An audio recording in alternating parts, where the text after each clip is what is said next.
This is Mike Del Mundo, and you're listening to Across the Bifrost.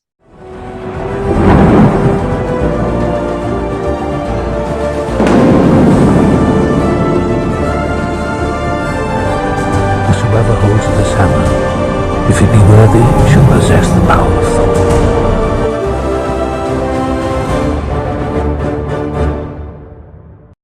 Hello, everybody. Welcome to Across the Bifrost. This is the Mighty Thor podcast, where on each and every episode, we explore the world of Marvel's Mighty Thor. I am one of your co-hosts, Ryan Doze, joined by one of the other members of the Warriors 3. Faz is here today. Faz, we are 2/3 of the greatest team in Thor-related podcasts, here to talk about new comics. Are you excited? I am excited. I'm disappointed that we've lost Chill Will today. If necessary, I can channel him. You guys know I do a great Will impression, but regardless, we'll be in good shape. Yeah, we're so everybody, just so you know, because Will is our correspondent for all things Avengers Forever, we won't be talking about Avenger Prime today, but we will be talking about Listener Prime, because Listener Prime is still out there, mysterious, in the shadows, lurking, waiting to be discovered. If you want to become Listener Prime, Faz, how does a person become Listener Prime? How do they get discovered? Well, the first thing they have to do is correct us a number of times, which Right. should not take too long, because we make mistakes, ladies and gentlemen. But on the other hand, are true. If I recall correctly, Ryan, does it have to do with Patreon now? It does. And there's Faz, there's a link in our episode description that anyone can go find right now. They can click it. They can click it, real hard, really assertively, very knowingly, and they can become either a member of the Thor Corps, or they can become Listener Prime. Listener Prime unlocks a few different perks, powers, if you will, when they join. But that's we've never really started off the show with a shameless plug. That was kind of weird. I liked it. We should do it more. We should hit people up right away and just tell them how they can support the show. And subscribe, like us on YouTube, join our Patreon. Well, this is what they all say, right? Right. This save, share our posts. Don't shave our posts. That's very confusing. Like, shave, and subscribe. Listen to us while you're shaving. That's okay too, as long as you get those listens in. Like, shave, and subscribe. That was the best. So you should, if you're not subscribed yet to the podcast, that now is a good time to do that. Before we give you a reason to unsubscribe. So let's dig into some new comics. If you're going to support the show, you're going to go check us out on Patreon. That's great. But please, we got to talk about new comics. And it was quite a doozy of a month, because I feel like we just talked about Thor number 30, but we're going to talk about Thor number 31 today, the latest installment in Torunn Grønbekk. Donny Cates is back, and Nick Klein, Matt Wilson, Joe Sabino, their saga called The Legacy of Thanos. We're going to talk a little bit more about that. Then over to Faz's Corner, we're going to talk about Alligator Loki. And then at the end, we're going to talk a little bit of DC Comics, which, I don't know, just kind of sounds weird. If you're sitting there, you're like, this is a Thor podcast, I get it. But then you're like, okay, we're going to talk about DC Comics at the end. We'll explain. There is a good reason that we dipped our toe on the other side of the line. So, Faz, let's get into Thor 31. This issue of Thor is Blood of the Fathers, Part 1. Interesting. I thought we were talking about the Legacy of Thanos. I did talk to Torunn Grønbekk today, just a little bit on Instagram, and asked, okay, Blood of the Fathers is starting today. It's kind of this new arc. Are we still in the midst of Legacy of Thanos? And she assured me, yes, we're still in that big story. We're just doing kind of a small little arc. They are connected. And I took that brief explanation just to be that, we're going to tell kind of a little aspect of the story as a part of the bigger story. So, Faz, do you want to take a shot at giving us a 30,000 foot view of Thor 31 and what because it might take both of us to kind of break this down. I think between the two of us, we can do this. So Okay, let's do this. Let's go. It picks up right where we left off. Thor has opened the gate in wherever they were. I think they were in hell, right? And he's looking at whatever it is. It turns out what he's looking at is all of time and all of history. He can see all of Very eternity. simple. He's essentially rotting his brain watching TV is the best way to describe it. The reason why Odin didn't video want him, games. it's too many video games. It's too much knowledge for one god, even the God King, which they say a few times in this, and I really like that phrase for him. We need to call him the God King a lot more. Yeah, I feel like they haven't been. I like it, God King, right? Anyway, so he's looking through. He gets a his sister comes back, has a full-fledged adult to give him some sort of message that he doesn't understand, and she said, "You said you'd understand," and then she goes on her way. Lausa, I think's how you say her name. Yeah, let's go with that. She sneaks in, sneaks out. Thor's like, well, that was odd, and just continues his day. And then we get a time skip, and we get to the thing that Ryan's been wanting to see for decades at this point. What the hell is going on with Valhalla? Right. Jane's in Valhalla. She's basically like, what is going on here? She has a bit of an angry match with Odin verbally. She speaks to Thor. She's so sassy in the best way. She has no respect for authority, and she doesn't need to be because she's been a Thor herself. She's a Valkyrie. She has earned her keep to be sassy. Tooth Gnasher and Tooth Grinder come back. They probably scream just like they do in Love and Thunder, but it's a written medium, so you can't hear it. But they're definitely making that sound, just like what Ryan did. And they go and meet some giant crows who were Hela's pets. Oh, Ryan, do you want to take over from there? Yes. So we're in hell again, or like we talked about last time, we're in probably one of the many versions of hell or the afterlife or places where the dead go.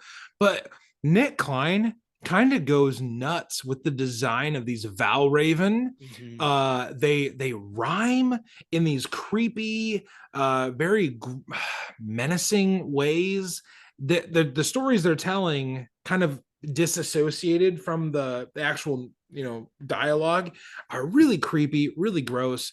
Their design is so nuts. If you have not read Thor 31, for the design of the Valraven and another character we're going to talk about in just a minute, for the design elements alone, go buy this book. They are crazy cool and very metal, very, very metal looking. So Thor and Jane are kind of going through this hellish, land of the dead, and we find out that the Valraven feed off of the dead, and something has been feeding off of the dead so that they can't feed off of the dead. And they're being really cryptic, not answering the God King's questions. And Thor just decides to freaking whack one in the side of the head with Mjolnir, and it was so great. He just knocks it out cold, and then all of a sudden, a giant cyborg, like undead dragon named Nidhogg comes out of nowhere, and we find out that's the thing that's been eating all the dead that the Valraven were trying to eat.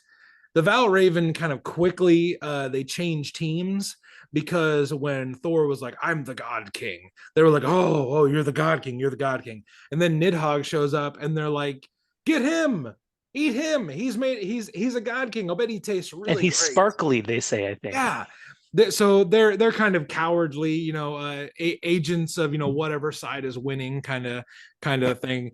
And Thor fights Nidhogg and blasts Mjolnir through its eye socket. I'm going to say that again for the people in the back.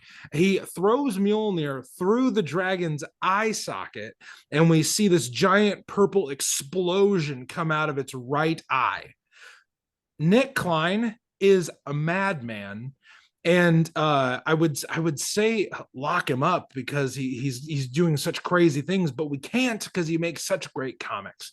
So that is kind of the end of Thor's play in this issue, but then we have kind of an epilogue that I would love for Faz to give his thoughts on. Now, before we get there, two things about our fun little soul eating guy.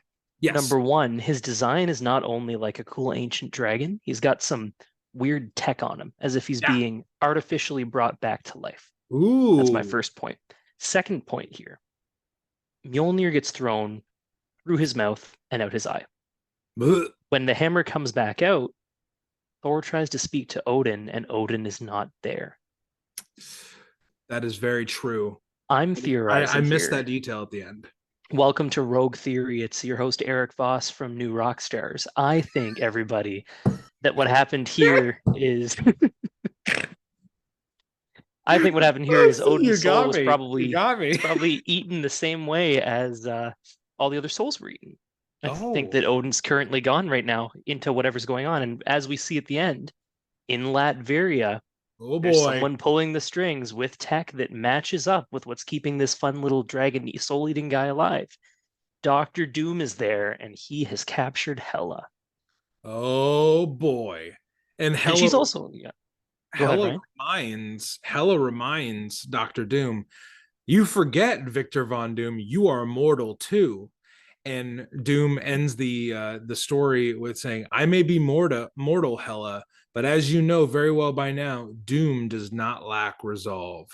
So Doom is just getting started with his plan to really, and I don't really know what Doom's plan is just yet, but rest assured, we're going to find out next issue, because the cover of Thor 32 is a fantastic piece of artwork by Nick Klein of Thor and Doom facing off mano a mano.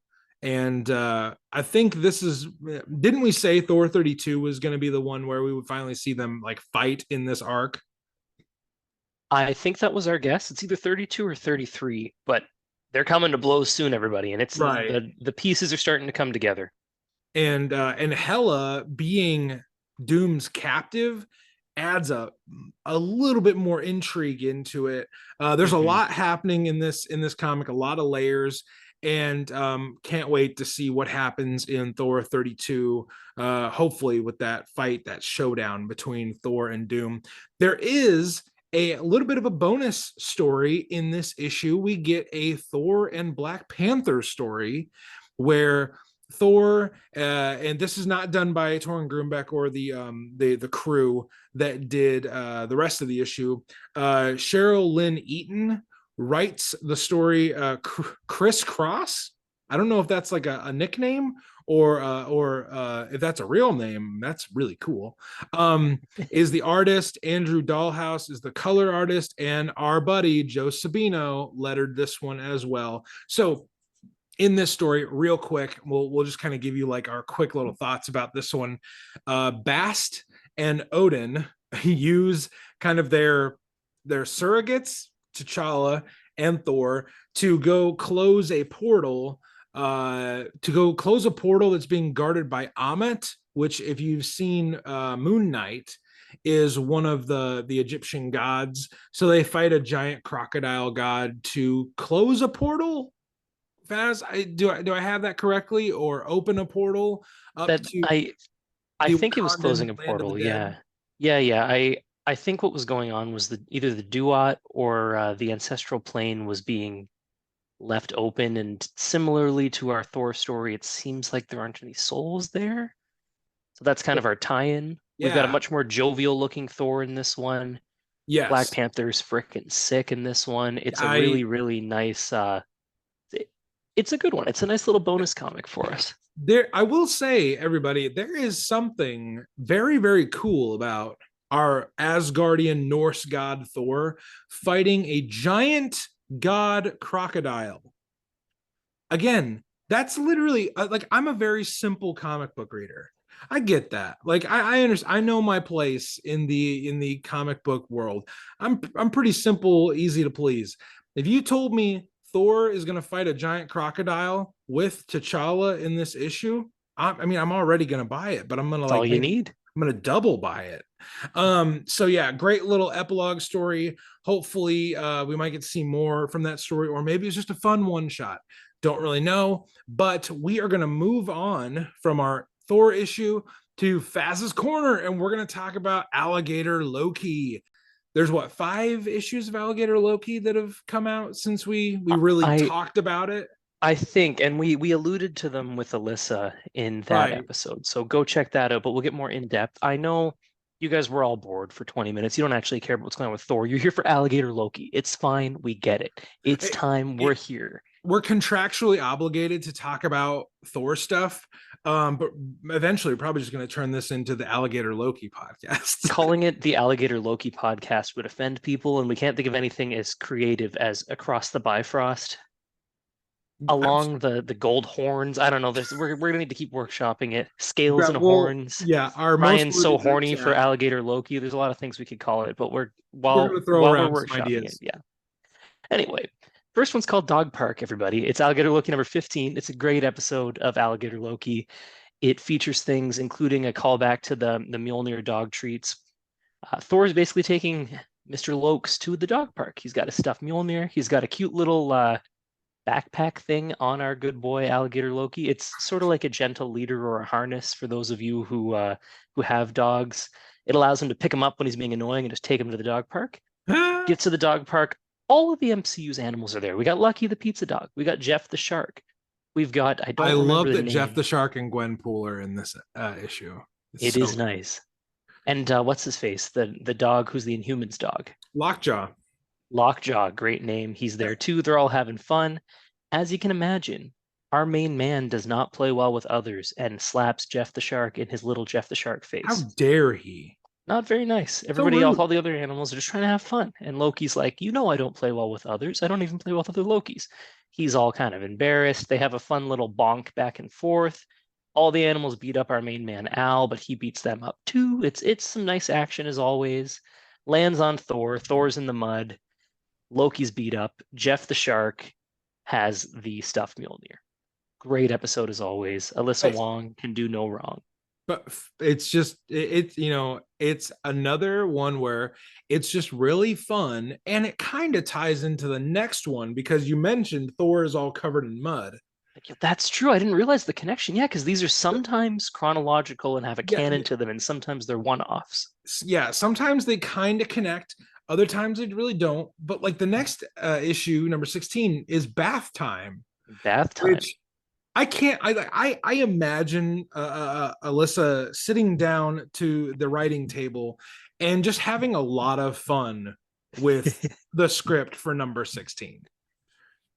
So this one, ladies and gentlemen, the regular Loki or the human Loki, I don't remember what I call regular Loki these days. Human Loki comes home with groceries, like a good little Asgardian, yes. A good brother, and finds the entire place covered in mud. Oh my gosh. Not good at all. Alligator Loki is eating fruit. He gets caught and gives a shocked face, big eyes. Loki points at him. Alligator Loki looks at him all angrily, and he gets captured, and it is on. He pours a tub, puts in dog shampoo for fur specifically. Shrugs. Of which Alligator Loki has none. Alligator Loki has exactly 0 fur, but he's thrown in. There's a nice panel of Loki trying to scrub him. Alligator Loki bites his arm, and he's like, my arm.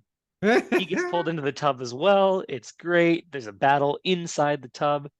Thor shows up, fully covered in mud, just like our main man, Alligator Loki, and goes, hey, can I join too? Without any words. And Loki forces them both in the tub. Loki's the only adult in the room, is the takeaway. I love the premise that this basically means the 3 of them are living together in an apartment. Right. I would like that in phase 7. If Kevin Feige's listening, and we know you do listen, this is what we would like when Secret Wars is over. That can be part of the reset. They can be living together. And obviously Alligator Loki too. I don't know if he'll be as cute in live action, but I'm sure we can make it work.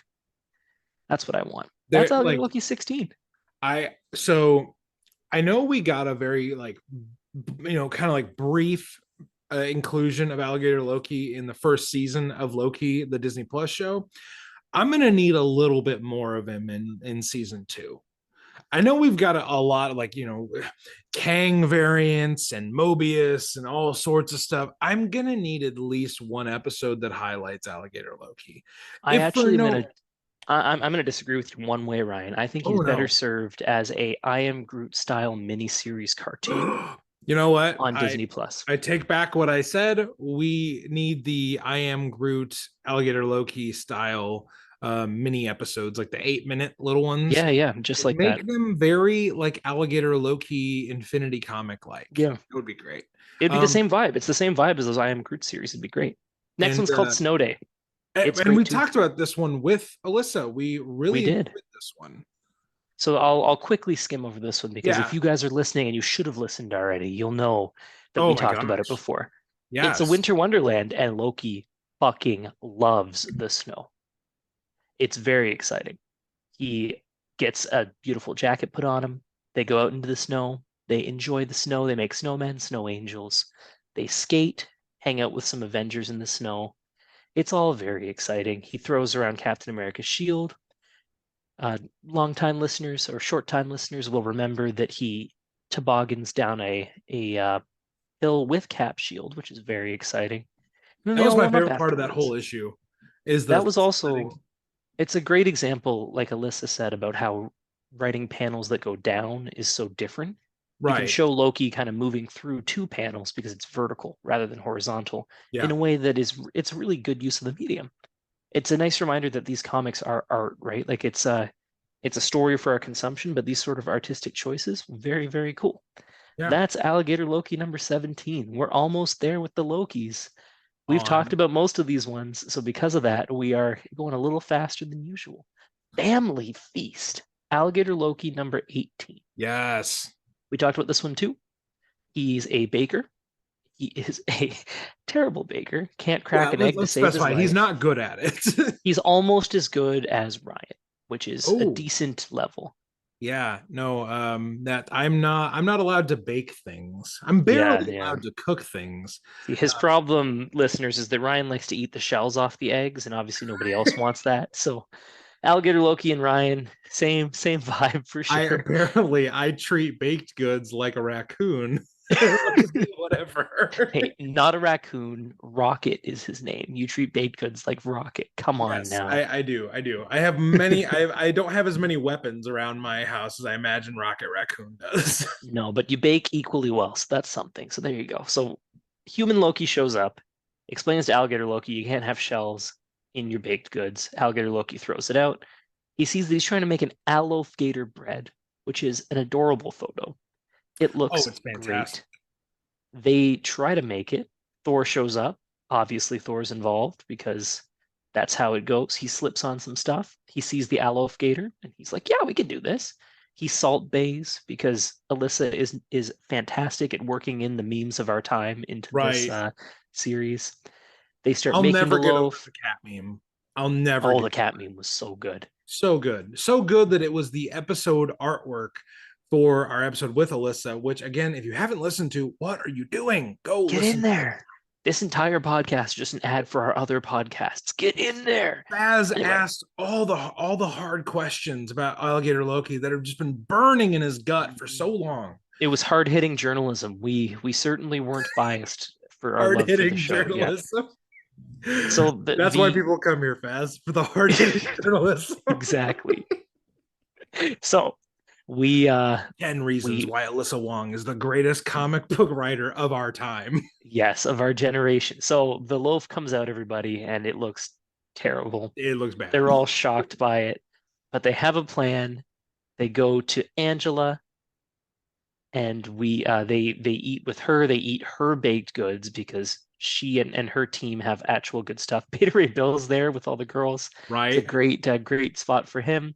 And they drop off the gross loaf to Hawkeye, who's still obsessed with Alligator Loki. And there's a sign on it that says "Love Alligator Loki." Speaking of Hawkeye is a big deal in the last Alligator Loki issue that we're going to talk about today. And then, like I promised, we're going to get to some DC comics here right at the end. But Faz, let's hear about the Valentine's edition of Alligator Loki.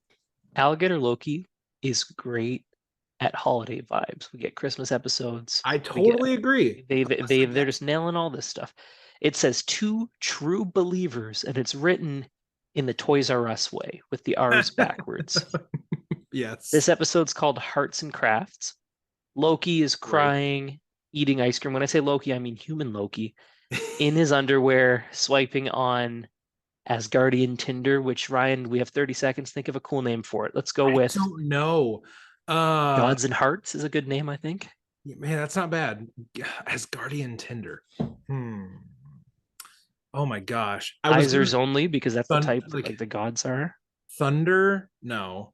That's Love and Thunder, they could call it. They could call it Oh that, my for sure. gosh. Hey, that sounds like it would be a great name for a mildly controversial Marvel movie. Yeah, mildly controversial is putting it lightly. That's it. Either the Isn't best or that the worst crazy? Marvel movie you've ever seen in your life. Yeah. I don't Love mean and to Thunder. completely derail us, but isn't it crazy that like a movie about a superhero is like, oh my gosh, it's so controversial. I'm like, or it's just a movie. Like, No, Ryan, it's either the worst thing you've ever seen in your life, or it's just good Marvel and people are too complaining. Either way, doesn't matter. It's no point. We can't get derailed, listeners. Asgardian Listener Tinder Prime's is, like, again?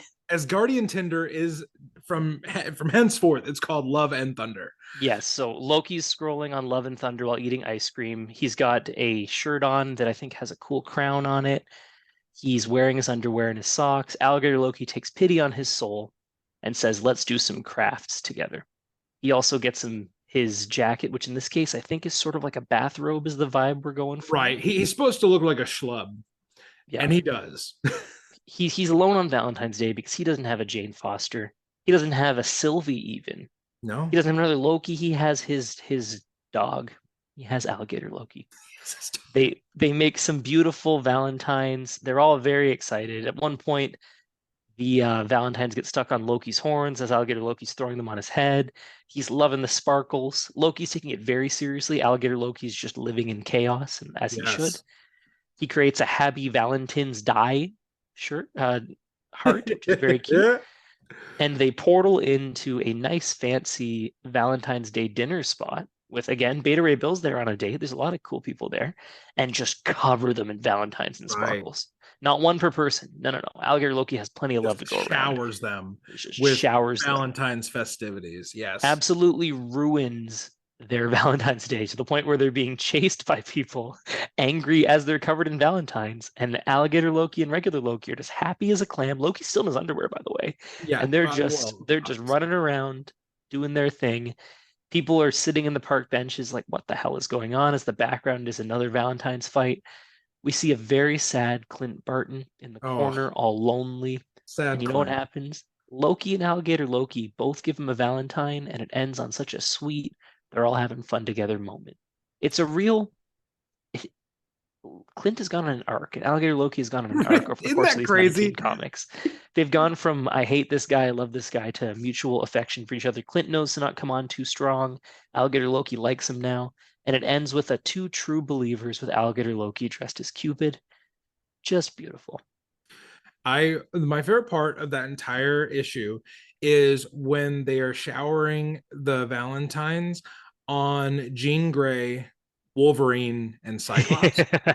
And all three of them are pissed. Because we know that's like one of the famous love triangles in Marvel Comics. And I just see like Alligator Loki and Loki, like that's the kind of relationship they want to sabotage. Yeah. They want to make everybody in that relationship so angry because they're all kind of hotheads. That was really great. Alyssa, again, does a great job with these Alligator Loki comics. If you want to know more about the Alligator Loki vibe and what really the mindset is behind those issues, please, sincerely, do check out our episode that we did with Alyssa last week. And we're gonna just keep referencing that because it was such a fun chat. And Alyssa was just absolutely spectacular. So like you guys know I'm an irrational hype man, but it was honestly one of the best episodes we've done. It was a great chat. Alyssa was so generous with their time. It was we learned a lot about the thought process, the different styles of work that they've done between games and comics and different styles of comics. It's really worthwhile listening, especially if you're an obsessed Alligator Loki head, like I'm sure you all are. And we like going into it, we kind of had this whole like, okay, we need to be done by a certain time. Well, we were having such a fun time and we went over and I kept apologizing to Alyssa, like, I'm so sorry. Really want to be respectful of your time. And at one point they were just like, no, I'm good. I'm having a good time. So it was just so fun. So one last piece of little new comics news here, and then we're gonna hop on out of here. Is we're gonna dip our toe across the line over to DC Comics. If you did check out our interview with Alyssa Wong last week, the reference that they made at the end of a new project was the Lazarus Planet DC event.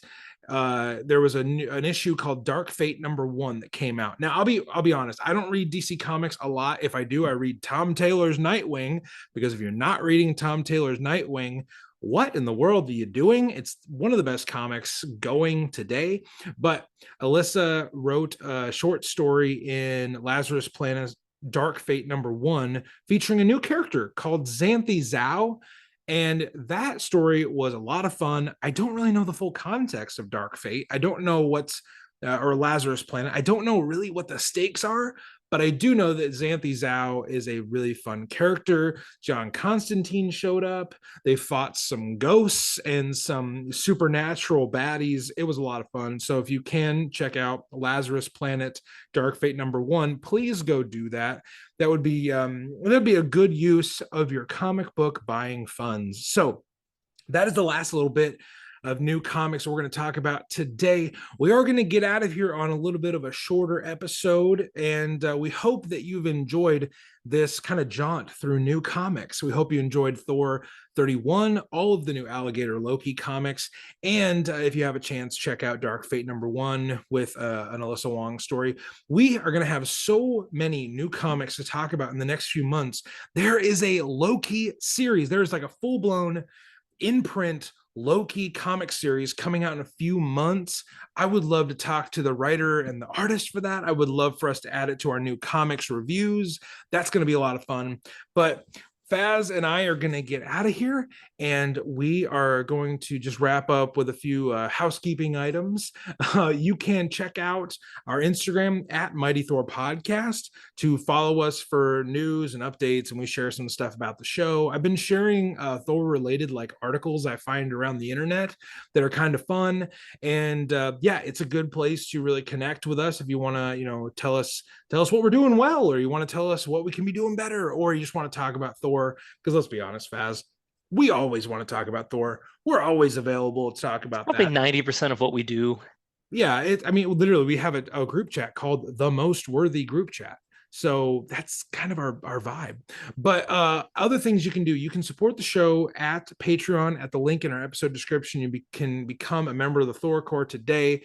You can also become Listener Prime. You can emerge from the shadows as Listener Prime. You'll get early episodes, bonus episodes, and you'll know things way before others. In fact, I'm going to put up our the first bit of our Simonson Saga reading list coming out a little bit later this week. I'm going to put that up on our Patreon. So if you want to know our reading list, how we're going to break down the Simonson Saga, that's a great way to find out. And Faz, have I forgotten anything that listeners need to know today, or do we need to hop aboard the Rainbow Bridge and get out of here? I think you've caught it all. I think you're underselling how cool being Listener Prime would be, because guys, to be honest, we're gonna reference it multiple times per episode, because probably Ryan, Will, and I about it. We love this joke. And if someone becomes Listener Prime, it's no longer a joke, it's just a thing that exists. Right. You become like a fourth honorary member. And I just want to add one more benefit. We have a lot of jokes now that are recurring. If you take on Listener Prime, you will have exclusive ability to talk to us and pitch running jokes for us. We won't guarantee we're going to take them all.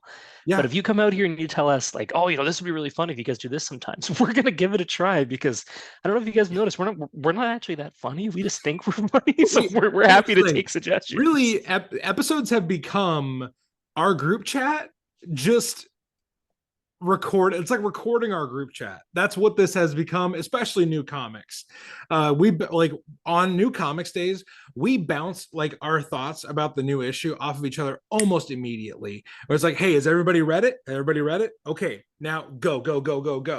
And that's what our new comics episodes really have become. And if you want to join in on that craziness, become Listener Prime, and you can become Listener Prime and the Warriors 3, kind of like Lady Sif, but only, I don't know, Would it be as cool as Lady Sif? Probably not, but it's still pretty cool. I think it's almost cooler. Oh my. Got to move some product here, Ryan. We don't want to to have to undersell throw it. up a poll for that on our Instagram at Mighty Thor Podcast. But that is all for us today, everybody. We hope you've enjoyed this episode, as we've said many times in this Midwest goodbye of this podcast. Fellow Midwesterners will get that joke. So everybody, until we see you next time aboard the Rainbow Bridge, we encourage you to do one thing, and that thing is to maybe become Listener Prime, but definitely stay worthy.